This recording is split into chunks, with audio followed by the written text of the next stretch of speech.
is Marc Mason with the Comics Waiting Room, and I am here with writer-artist Andy Runton. Hello. Hello, how are you guys? Good. I'm here today to talk to you about Owly, and I remember the first time I read Owly, the first volume many years back in its paperback form, and going gaga for it because I thought you had done something unusual. Oh, okay.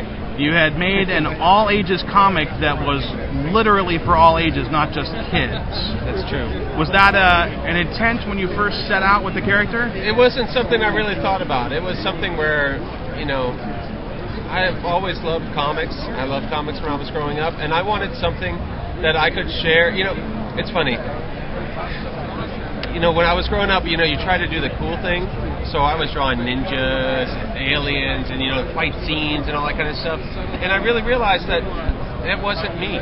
So what I wanted to do is I wanted to do a story that I could share with everybody I knew regardless. And honestly, I wanted to share it with my family. And I wanted to say, hey, what do you think about this? And when I would show them stuff before, I mean, it was as many shell casings as you could possibly have in a fight scene or whatever. You know, I grew up reading G.I. Joe and the Ninja Turtles and stuff like that, so that was what I drew, because that's what I wanted. But later I realized that's not what it was, the stories I wanted to tell, so Owly kind of grew out of that. Were you surprised at the reaction? I mean, comics is sort of a cynical medium these days, and yet Owly is an overwhelmingly positive character and positive book. Were you surprised at the reaction you got? I actually was very surprised. I wrote it for myself. It was something that I wrote that I really just wanted.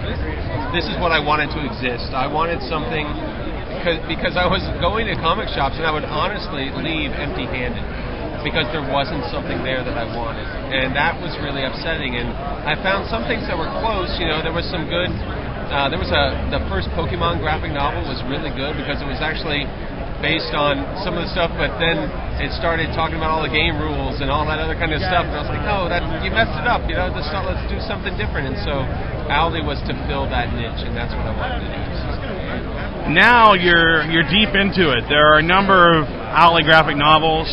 There are color hardcover books. You have a plushie toy. There's some animation running over here.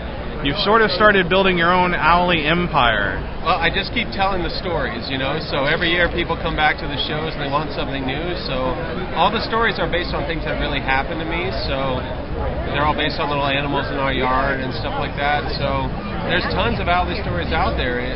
I just have to think about how Owly would react in these situations, and the stories just kind of work out that way, so I'm just kind of building it slowly as it goes, and the comics community has been there, just supported, and it's just been amazing because, like I said, I didn't think anybody would like this. I just did it for me, and the response and the support has just been incredible. Did you make this right You mentioned it coming from your life. Are there outtakes of Owly, like where you've had a bad day and there are shell casings, or? No, I mean, because it's one of those things where I try to think about the stuff that I really want. Like, it's funny, like when I'm in the yard looking at stuff, a lot of Owly is about slowing down, and so a lot of little things, like you just notice, like I'll be walking my dog and I'll notice there was actually a little tree trunk that has a knot in it, and these little baby birds were all inside. A mother had laid her eggs in there, and it was just like, that's the kind of stuff that Owly is based on, the stuff where you're going along with your everyday life and then something catches you out of it and you're like, wow, what would happen if little, you know, Owly was there, and imagining this. It's almost like a childlike wonder, you know, with the world. So that's awesome. Andy, congratulations. Oh, well, keep it going. Thanks for your time. Appreciate it. Thanks.